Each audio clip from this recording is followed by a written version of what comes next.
Good morning बेटा, नमस्ते। देखो बेटा, हमारा जो टॉपिक चल रहा है वो चल रहा है भाषा व्याकरण लिपि। कौन सा चल रहा है? भाषा व्याकरण लिपि। तो पिछली वीडियो में हमने भाषा को पढ़ लिया, व्याकरण को पढ़ लिया। आज हम लिपि की बात करते हैं। आज हम किसकी बात करेंगे? आज हम लिपि की बात करते हैं। देखो, लिपि किसे कहते हैं, क्या होती है लिपि? देखो, भाषा की ध्वनियों को जिन लेखन चिन्हों में या जिन लेखन चिन्हों में लिखा जाता है उसे क्या कहते हैं? लिपि कहते हैं। भाषा की ध्वनियों को जिन लेखन चिन्हों में लिखा जाता है उसे क्या कहा जाता है? लिपि कहा जाता है। देखो, लिपि प्रत्येक भाषा की अपनी अलग अलग लिपि होती है। प्रत्येक भाषा की अपनी लिपि होती है। भारत में प्राचीन काल में दो लिपियां मौजूद थीं। भारत में प्राचीन काल में दो लिपियां मौजूद थीं, खरोष्ठी लिपि और ब्राह्मी लिपि। कौन कौन सी? खरोष्ठी लिपि और ब्राह्मी लिपि। तो ब्राह्मी लिपि और खरोष्ठी जो लिपि, दो लिपियां जो थीं, खरोष्ठी लिपि को ठीक प्रकार से नहीं पढ़ा गया अच्छी प्रकार से विद्वानों की तरह, इसलिए जो ब्राह्मी लिपि थी उस ब्राह्मी लिपि में अपनी लिपि आई देवनागरी। कौन सी लिपि आई? देवनागरी लिपि आई। अलग अलग भाषा की अपनी अलग अलग लिपियां हैं। अंग्रेजी है जो रोमन लिपि में लिखी जाती है, पंजाबी है जो गुरमुखी लिपि में लिखी जाती है, उर्दू फारसी है जो फारसी लिपि में लिखी जाती है, और हिंदी, कोंकणी, मराठी ये सब किसमें लिखी जाती है? नेपाली है, संस्कृत है, ये सब अपनी देवनागरी लिपि में लिखी जाती है। तो सबसे सर्वोत्तम जो पढ़ी थी वो देवनागरी लिपि थी। देवनागरी लिपि को ही अपनाया गया, जिसमें हिंदी, मराठी, कोंकणी, नेपाली, संस्कृत आदि जो भाषाएं आई वो सब किसमें आई थी? देवनागरी लिपि में आई थी। तो देखो, आज हम पढ़ेंगे लिपि किसे कहते हैं, देवनागरी लिपि की विशेषताएं कौन कौन सी होती हैं, देवनागरी लिपि के दोष कौन कौन से होते हैं, क्या कमियां देवनागरी लिपि में रही, ब्रेल लिपि किसे कहा जाता है। आज इसकी चर्चा हम इस टॉपिक पर करते हैं और आज इस टॉपिक को समाप्त कर देते हैं। आपको मैंने देखो कई बार बताया है, बोर्ड में 2 अंक का ये टॉपिक आता है जिसमें 2 प्रश्न पूछ लिए जाते हैं एक अंक के, जिसमें तीनों खंडों में से 2 प्रश्न आ जाते हैं। कभी भाषा व्याकरण लिपि में से अलग अलग प्रश्न पूछ लिए जाते हैं 2 अंक के टॉपिक में, 1 अंक के। तो आज हम बात करेंगे लिपि की। देखो, तो पहले देखो परिभाषा पढ़ते हैं, लिपि की किसे कहते हैं। लिपि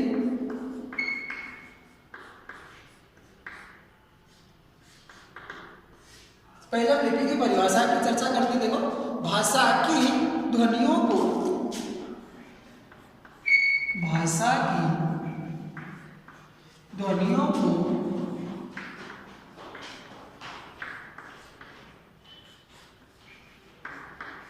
जिन लेखन चिन्हों में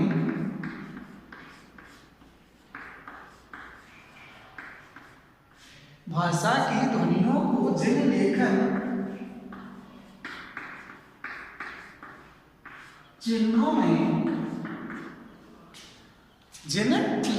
चिन्हों में लिखा जाता है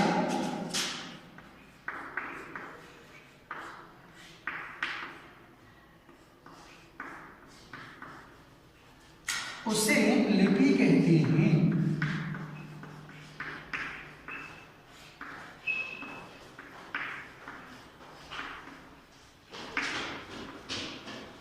भाषा की ध्वनियों को जिन लेखन चिन्हों में लिखा जाता है उसे क्या कहा जाता है?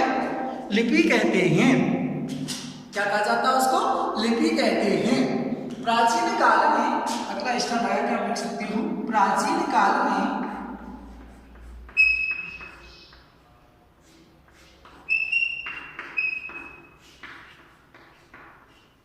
दो लिपियां मौजूद थी।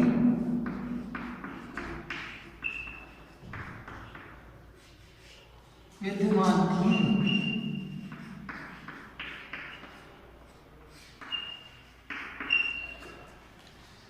जिसमें हम नंबर 1 चर्चा करते हैं ब्राह्मी लिपि,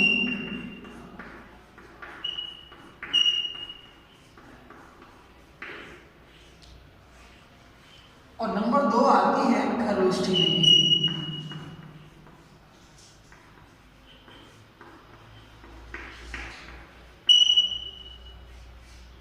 नंबर 1 कौन सी है? ब्राह्मी लिपि होती है। और नंबर 2 खरोष्टी। भारत में ऐसे कह दो आप, भारत में प्राचीन काल में 2 लिपियां मौजूद थी। कौन कौन सी? ब्राह्मी लिपि और दूसरी कौन सी थी? खरोष्टी लिपि। देखो प्रत्येक भाषा की अपनी अलग अलग, प्रत्येक भाषा की अपनी अलग अलग लिपियां होती हैं। आप इसको ऐसे लिख सकते हो, प्रत्येक भाषा की अपनी लिपि होती है। अगले स्टार में आप लिख सकते हो, प्रत्येक भाषा की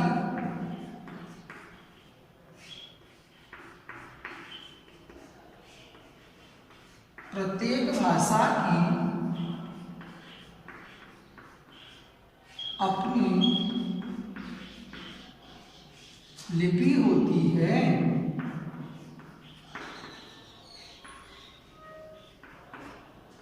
प्रत्येक भाषा की अपनी लिपि होती है। जैसे देखो हम बात करते हैं, नंबर 1 जैसे देखो इधर लिख दो आप भाषा, इधर लिख देते हैं हम लिपि। पूछ दिया जाता है कभी कभी प्रश्न में, लिपि किसे कहते हैं, प्राचीन काल में कौन कौन सी लिपियां मौजूद थी, तो आपको बताना है भाषा की ध्वनियों को जो लेखन चिन्हों में लिखा जाता है उसे लिपि कहते हैं। प्राचीन काल में 2 लिपियां भारत में विद्यमान थी, ब्राह्मी लिपि और खरोष्टी लिपि। देखो प्रत्येक भाषा की अपनी लिपि होती है। जैसे हम बात करें अंग्रेजी, कौन सी भाषा की बात करते हैं, ऊपर लिख देते बेटा इसको, देखिए पीछे नहीं दिखेगा, इधर लिख लेते हैं। देखो जैसे यहाँ पे भाषा, इधर लिख लेते हैं हम लिपि,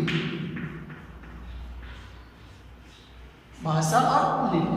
देखो नंबर 1 भाषा की बात करें हम तो पहली भाषा डाल देते हैं, देखो अंग्रेजी।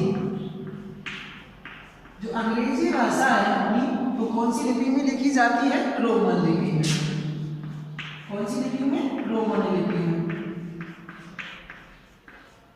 अंग्रेजी भाषा को किस लिपि में लिखा जाता है? रोमन लिपि में लिखा जाता है।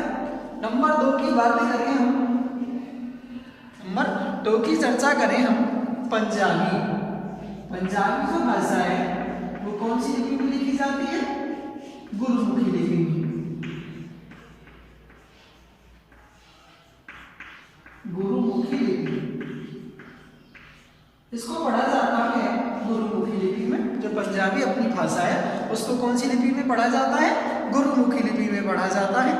उर्दू फारसी, देखो उर्दू और फारसी, फारसी एक भाषा भी है और फारसी एक लिपि भी है। उर्दू फारसी इनको पढ़ा जाता है फारसी लिपि में। किसमें पढ़ा जाता है इनको? फारसी लिपि में। उर्दू और जो फारसी हैं इन दोनों को किस में पढ़ा जाता है? फारसी लिपि में पढ़ा जाता है। अब बात करते हैं, देखो अगला नंबर 4 की बात करें हम, संस्कृत। हिंदी, मराठी,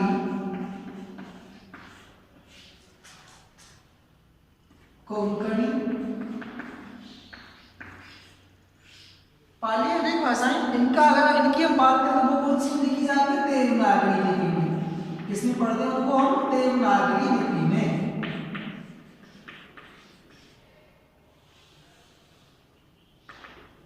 देवनागरी लिपि में। तो देखो ये भाषाएं हैं, इन भाषाओं की अपनी अपनी लिपि है। अंग्रेजी जो भाषा है वो रोमन लिपि में पढ़ी जाती है। पंजाबी को हम गुरुमुखी लिपि में लिखते हैं। उर्दू फारसी को फारसी लिपि में लिखा जाता है। संस्कृत, हिंदी, मराठी, कोंकणी ये किसमें पढ़ी जाती है? देवनागरी लिपि में पढ़ी जाती है। अब देखो हम जो हिंदी को पढ़ रहे हैं कौन सी लिपि में पढ़ रहे हैं? देवनागरी लिपि में पढ़ रहे हैं। कौन सी लिपि में? देवनागरी लिपि में पढ़ते हैं। देखो कभी कभी प्रश्न ऐसे पूछ लिया जाता है कि अंग्रेजी या देवनागरी लिपि में कौन कौन सी भाषाएं लिखी जाती है, ऐसे पूछ लिया जाता है प्रश्न 1 नंबर में। देवनागरी लिपि में कौन कौन सी भाषाएं लिखी जाती है, तो आपको बताना है संस्कृत है, हिंदी है, मराठी है, कोंकणी है, पाली है, सब किसमें लिखी जाती है? देवनागरी लिपि में लिखी जाती है। 1 नंबर का प्रश्न बन सकता है आपको। वो आपसे ऐसे ही प्रश्न कर सकता है कि लिपि किसे कहते हैं? देवनागरी लिपि की 2 विशेषताएं बताइए, 3 विशेषताएं बताइए। देवनागरी लिपि लिपि किसे कहते हैं? देवनागरी लिपि के कोई 2 2 से बताइए। तो प्रश्न आपको ऐसे भी कर सकता है। तो अब देखो हमने पढ़ा है भाषा की ध्वनियों को जो लेखन चिन्हों में लिखा जाता है उसे लिपि कहते हैं। प्राचीन काल में 2 लिपियां विद्यमान थी, ब्राह्मी लिपि और खरोष्ठी लिपि। प्रत्येक भाषा की अपनी लिपि होती है, जैसे अंग्रेजी है उसकी रोमन लिपि है, पंजाबी है उसकी गुरुमुखी लिपि है, उर्दू फारसी की फारसी लिपि है, संस्कृत हिंदी मराठी कोंकणी देवनागरी लिपि भी लिखी जाती है। अब देखो अगला जो हम टॉपिक शुरू करते हैं वो आएगा हमारा कि देवनागरी लिपि की विशेषताएं बताइए, उसे गुण बताइए, उसे खूबियां बताइए। एक ही प्रश्न को आपसे कैसे भी घुमा के पूछ सकता है। देखो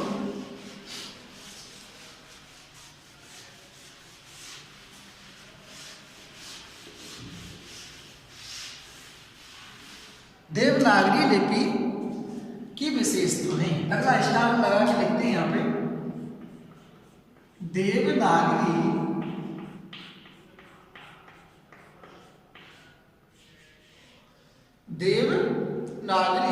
लिपि की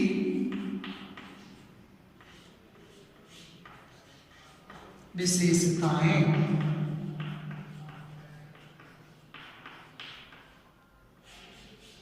देवनागरी लिपि की विशेषताएं कह दो, वो गुण भी कह सकता है आपसे, खूबियां भी बोल सकता है वो आपसे। एक ही नाम है, देवनागरी लिपि के गुण बताइए, देवनागरी लिपि की खूबियां बताइए, देवनागरी लिपि की विशेषताएं बताइए। एक ही प्रश्न को आपसे 3 प्रकार से घुमा के पूछ सकता है ना। देवनागरी लिपि की विशेषता बताइए, देवनागरी लिपि के गुण बताइए, देवनागरी लिपि की खूबियां बताइए। एक ही प्रश्न है, बार बार घुमा करके वो आपसे पूछ सकता है कैसे भी। तो देखो कौन कौन से 2 से गुण है। देखो जो देवनागरी जो लिपि होती है वो हमेशा बाईं ओर से दाईं ओर तरफ लिखी जाती है। देवनागरी लिपि की पहली विशेषता है कि जो देवनागरी लिपि है वो हमेशा बाईं ओर से किधर लिखी जाती है, दाईं ओर लिखी जाती है। पहली विशेषता है इसकी कि यह लिपि बाईं ओर से दाईं ओर लिखी जाती है। तो आप पहला एक पॉइंट बना सकते हैं, इसमें पहला पॉइंट बना के आप लिख सकते हो, यह लिपि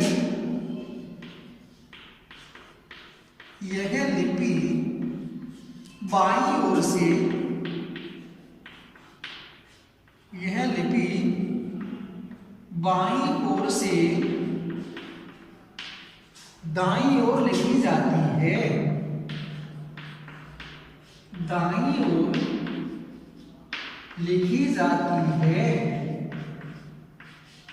ये देवनागरी लिपि की विशेषताएं हैं।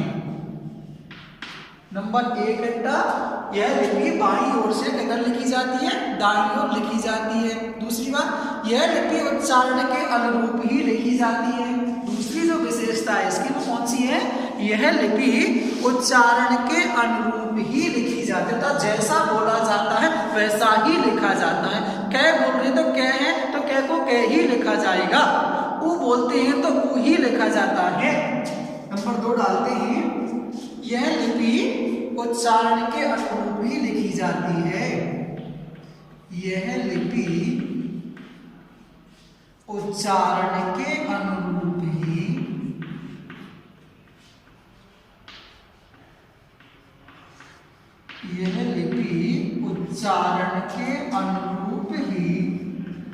लिखी जाती है।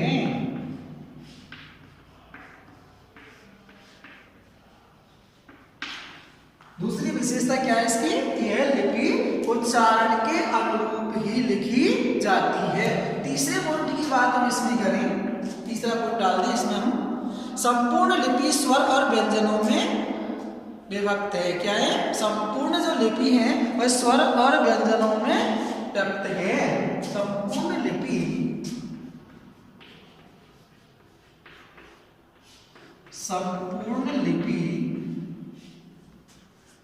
स्वर और व्यंजन, संपूर्ण लिपि स्वर और व्यंजनों में विभक्त है। व्यंजनों में व्यक्त है।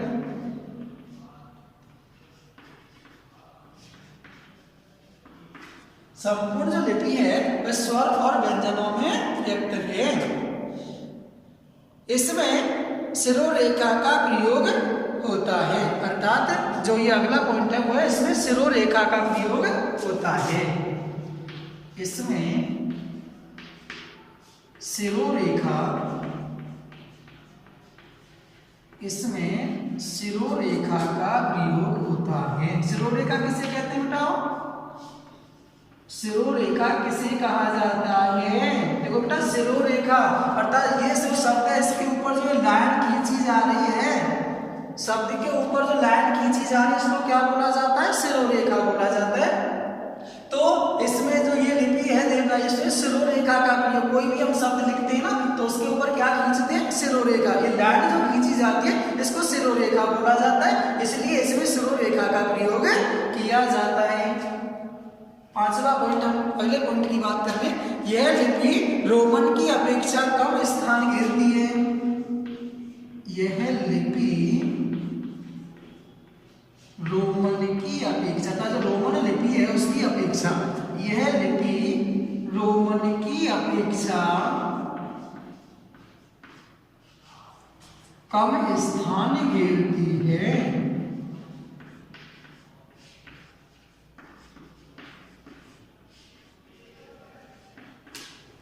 देखो जो रोमन लिपि है, रोमन लिपि में कौन सी भाषा आती है? अंग्रेजी आती है। तो जो रोमन लिपि है ना वो ज्यादा स्थान घेरती है, तो उसकी बजाय ये कम स्थान घेरती है। रोमन की अपेक्षा ये कम स्थान घेरती है।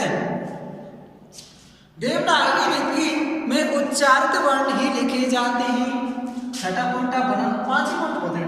1 नंबर का प्रश्न आपसे पूछ लिया जाता है, कभी कभी 2 अंक का प्रश्न भी आपसे पूछ लिया जाता है कि देवनागरी लिपि की कोई 5 विशेषताएं बताइए। तो आप इनको इस प्रकार से बता सकते हो कि यह लिपि बाईं ओर से दाईं ओर लिखी जाती है, यह लिपि उच्चारण के अनुरूप ही लिखी जाती है, संपूर्ण लिपि स्वर और व्यंजनों में विभक्त है, इसमें शिरोरेखा का प्रयोग होता है, यह लिपि रोमन की अपेक्षा कम स्थान घेरती है। आप इस प्रकार से 5 विशेषताएं, गुण या खूबियां इसकी बता सकते हैं। अब देखो हम इसकी जगह पे आपसे वो ऐसे भी प्रश्न कर सकता है कि देवनागरी लिपि की कमियां बताइए, उसके दोष बताइए, उसकी खामियां बताइए। ऐसे भी वो आपसे प्रश्न कर सकता है कि देवनागरी लिपि की खामियां, उसके दोष बताइए, कमियां बताइए। ठीक है, तो 5 कमियां आपको 2, 3, 4, 5 कमियां इसकी बता देनी होगी। उसको भी आपसे वो 2 नंबर के अंक में पूछ सकता है। जैसे देखो,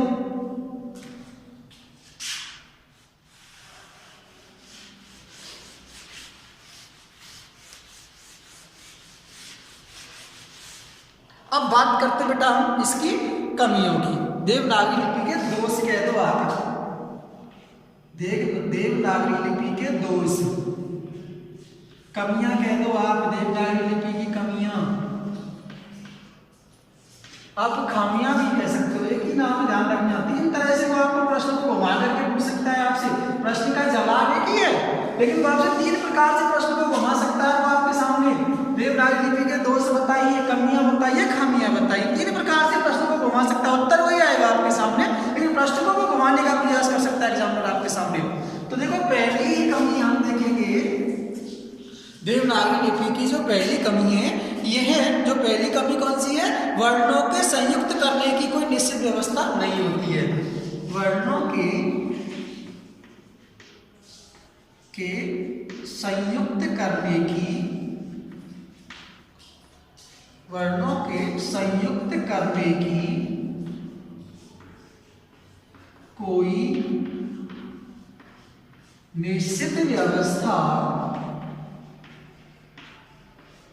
निश्चित व्यवस्था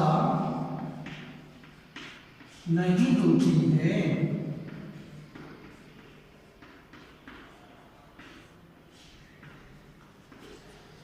क्या है? वर्णों के संयुक्त करने की कोई निश्चित व्यवस्था नहीं होती, अर्थात वर्णों को संयुक्त रूप से लिखने की कोई निश्चित व्यवस्था इसके अंतर्गत नहीं है। दूसरा पॉइंट हम बात करते हैं, अनुस्वार और अनुनासिकता के प्रयोग में एकरूपता का अभाव है। क्या है दूसरा पॉइंट अपना? अनुस्वार एवं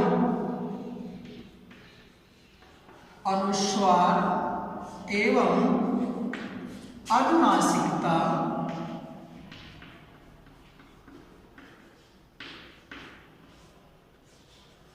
अनुस्वार एवं अनुनासिकता के प्रयोग में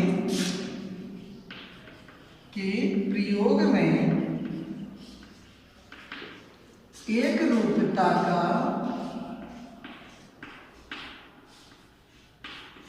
एक रूपता का अभाव, एक रूपता का अभाव है। अर्थात अनुस्वार अनुनासिक आप जानते हो, व्यक्ति और चलता व्यक्तिटा, अनुनासिक और अनुस्वार को आप जानते हो, इनमें अर्थात इनमें क्या पता नहीं चलता है, ये सबसे बड़ा दोष है इसमें, किसमें पता नहीं चलता। कभी कभी हम बहुत ज्यादा अशुद्धि इसमें कर देते हैं, अनुस्वार अनुनासिकता के प्रयोग में एक रूपता का अभाव है। तीसरा पॉइंट हम बात करें इसकी, तीसरे पॉइंट में देखो क्या होगा, शिरोरेखा का प्रयोग अनावश्यक अलंकरण के लिए होता है। शिरोरेखा का प्रयोग, शिरोरेखा का प्रयोग अनावश्यक, शिरोरेखा का प्रयोग अनावश्यक अलंकरण के लिए होता है, अलंकरण के लिए होता है।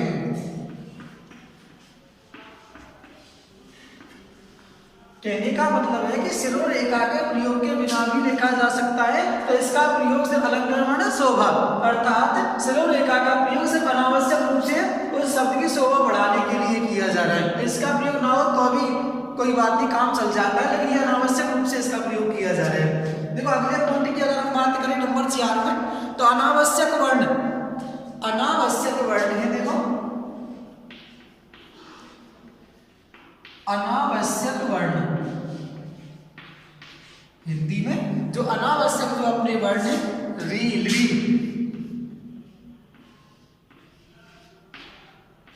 री, ली, अणे, अणे, ये क्या है, अनावश्यक वर्ण है। इन्हें शुद्ध रूप में उच्चारित नहीं किया जा सकता है, इन्हें शुद्ध रूप में, इन्हें शुद्ध रूप में उच्चारित नहीं किया जा सकता है।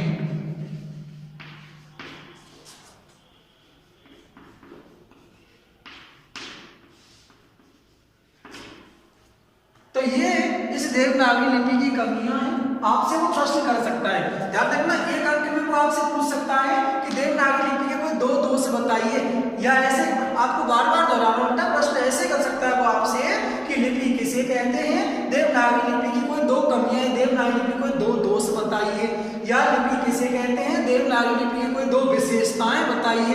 कैसे वो आपके सामने प्रश्न कर सकता है, आपसे पूछ सकता है कि देवनागरी लिपि में कौन कौन सी भाषाएं लिखी जाती हैं, किसी भी प्रकार से प्रश्न घुमा के वो आपके सामने लिपि क्या कर सकता है। इसमें एक और पॉइंट बनता है छोटा सा बस, और वो आता है ब्रेल लिपि। किसे कहते हैं, देखो ब्रेल लिपि,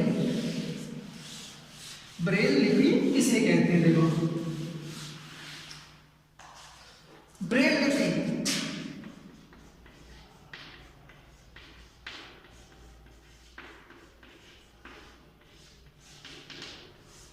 ब्रेल लिपि किसे कहता है, देखो अंधे लोगों को, ब्रेल लिपि किसके लिए काम आती है, अंधे लोगों के लिए, अंधे लोगों के लिए संकेत चिन्हों के रूप में, अंधे लोगों के लिए संकेत चिन्हों के रूप में लिखने और पढ़ने के माध्यम को क्या कहा जाता है, ब्रेल लिपि कहा जाता है। जो अंधे लोग होते हैं उनको पढ़ने के लिए जिसका प्रयोग किया जाता है कौन सी लिपि होती है, ब्रेल लिपि होती है। अंधे लोगों के लिए आप लिख सकते हो इसको, अंधे लोगों के लिए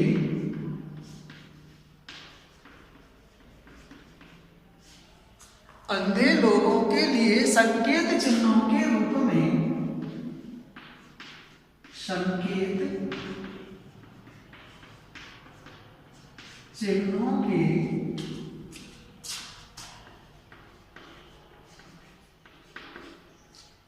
रूप में लिखने व पढ़ने के माध्यम को, लिखने वे पढ़ने के माध्यम को, लिखने व पढ़ने के माध्यम को ब्रेल लिपि कहते हैं, ब्रेल लिपि कहते हैं। अंधे लोगों के लिए संकेत चिन्हों के रूप में लिखने व पढ़ने के माध्यम को क्या कहा जाता है, ब्रेल लिपि कहा जाता है। प्रश्न कभी कभी वो आपके सामने कर सकता है कि ब्रेल लिपि किसे कहते हैं, 1 नंबर में उसकी परिभाषा आपके सामने रख सकता है। तो ये था बेटा अपना लिपि का टॉपिक। तो आज हमारा ये टॉपिक संपूर्ण टॉपिक खत्म हो गया था, भाषा, व्याकरण और लिपि हमने पढ़ लिया इसको। मैंने सभी बच्चों को पीडीएफ डाल दी है ग्रुप में, पीडीएफ आपको मिल जाएगी, डाल दिए तो आप उसको वहां से अपनी कॉपी में, क्लियर कॉपी में उतार सकते हैं। टॉपिक मैंने आपको समझा दिया है बखूबी से, आप इसको अपनी कॉपी में उतार सकते हैं।